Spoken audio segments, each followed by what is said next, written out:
Question देखते हैं, question number 10 का 1 नंबर। देखो इसमें मैं क्या करता हूँ, मैं ऊपर भी साइन एक्स से इंटू कर देता हूँ और नीचे भी एक साइन एक्स इंटू कर देता हूँ। तो यहाँ साइन स्क्वायर एक्स हो जाएगा और फिर इंटू में 3 + 2 cos x dx। अच्छा, अगर मैं यहाँ पे साइन स्क्वायर एक्स को कॉस में बदलूँ तो हो जाएगा, ऊपर आपका साइन एक्स ही रहेगा इस तरह से और नीचे हो जाएगा 1 - cos स्क्वायर एक्स इंटू में 3 + 2 cos x।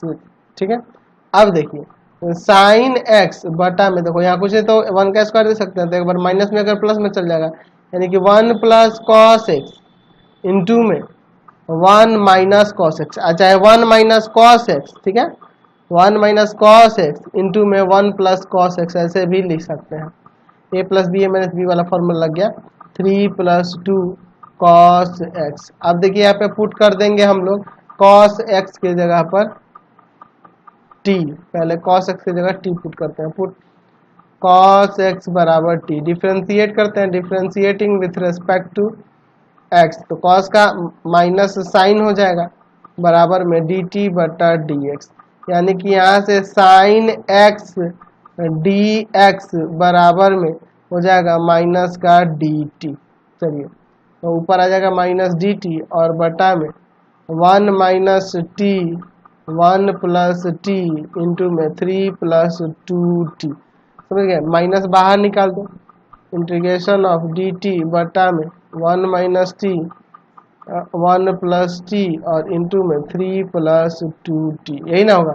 चलिए अब इसका बनाते हैं हम लोग लेकर, तो यहाँ पे हम लोग मानेंगे लेट 1/1 - t इंटू में 1 + t इंटू में 3 + 2t बराबर में a बटा 1 - t प्लस b बटा 1 + t प्लस c बटा 3 + 2t।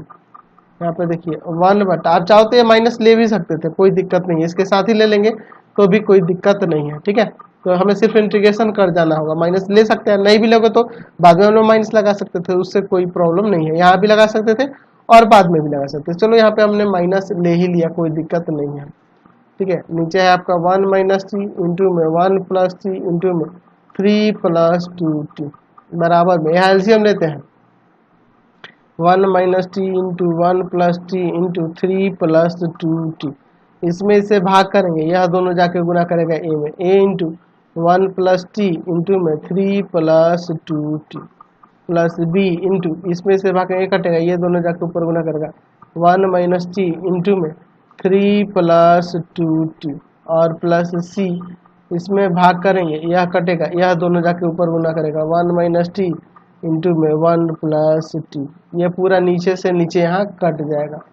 ठीक है, तो यहाँ आ जाएगा -1 बराबर में, यहाँ पे देखो क्या है, a इंटू 1 + t इंटू में 3 + 2t plus b into 1 - t into में 3 + 2t और c इंटू 1 - t और इंटू में 1 + t।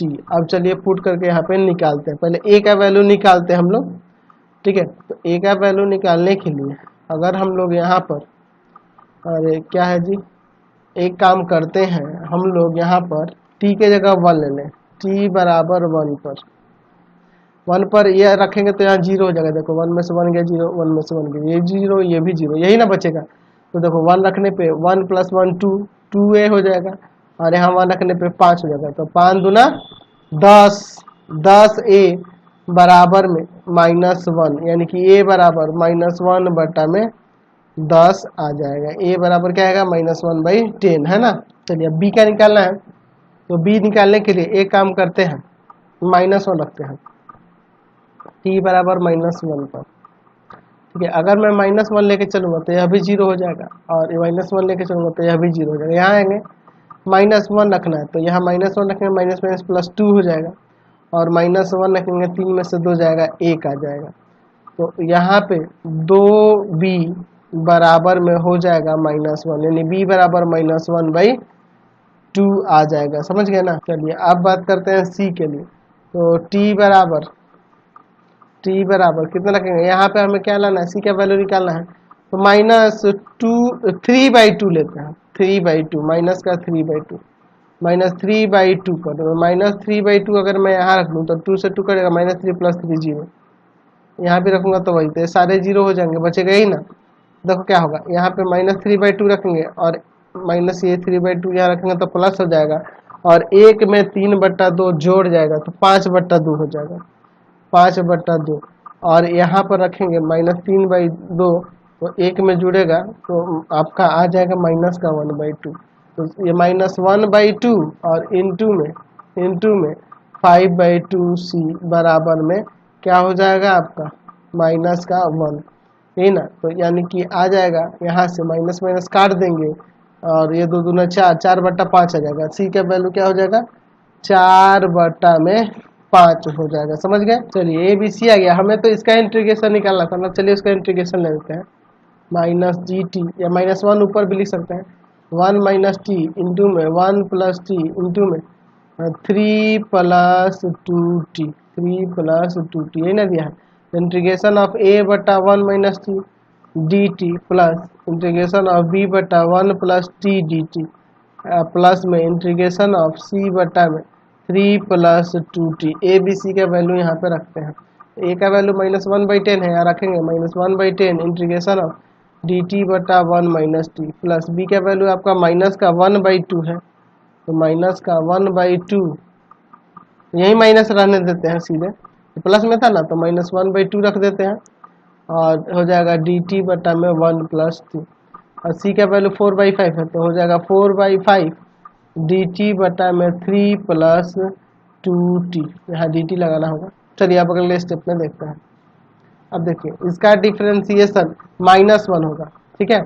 तो यहाँ देखो -1/10, माइनस से यहाँ गुना कर दो -1 से, तो -1 से यहाँ गुना किए तो यहाँ भाग में भी -1 देना होगा। समझ गए ना बात को। तो माइनस माइनस प्लस कर दें, या अगले स्टेप में भी दे सकते हैं, कोई दिक्कत नहीं है। इसको यहाँ ना लिख के हम लोग अगले स्टेप में यहाँ लिख सकते हैं, -1 से भाग और -1 से गुना कर देते हैं, ठीक है। चलिए यहाँ देखिए इसका डिफ्रेंसिएशन 1 होता है तो ऊपर देने की जरूरत कुछ नहीं है। यहाँ इसका डिफ्रेंसिएशन 2 होता है तो 2 से भाग 2 से गुना करना होगा, तो 4/5 गुना 2 और इंटू में इंटीग्रेशन ऑफ 2 dt बटा में 3 + 2t। समझ गया। तो ये देखो माइनस में हट जाएगा, 1/10 इसका डिफ्रेंसिएशन ऊपर हो जा रहा है, log 1 - t -1/2 log 1 + t। और यहाँ देखो इसको इससे काट सकते हैं 2 बार में, plus 2/5 log 3 + 2t plus c। अब वापस t का वैल्यू रख देते हैं। t का वैल्यू आपका cos x था तो cos x रख देते हैं, 1/10 log 1 - cos x हो जाएगा, -1/2 log 1 + cos x plus 2/5 log 3 + 2 cos x plus में c। इसका आंसर हो जाएगा। समझ गए ना। अगला इसका